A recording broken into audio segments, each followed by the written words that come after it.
কর্মীরা রয়েছে তাদের বলার চেষ্টা করবে সেই সাথে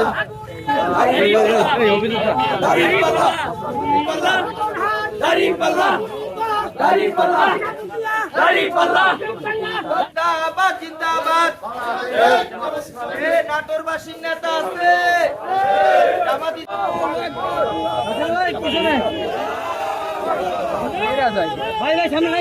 আপনারা সাধারণ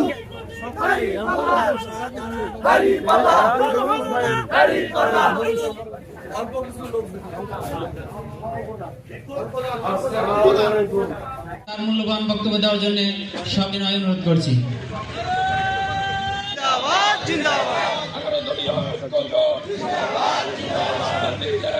আপনারা এখনো সময় আছে, আপনারা সচেতন হন, দেশের জনগণ নতুন করে আবার আপনারা যদি জালিম হয়ে উঠেন আপনাদের পতন আপনাদেরও সন্ত্রাসীদের আস্তানা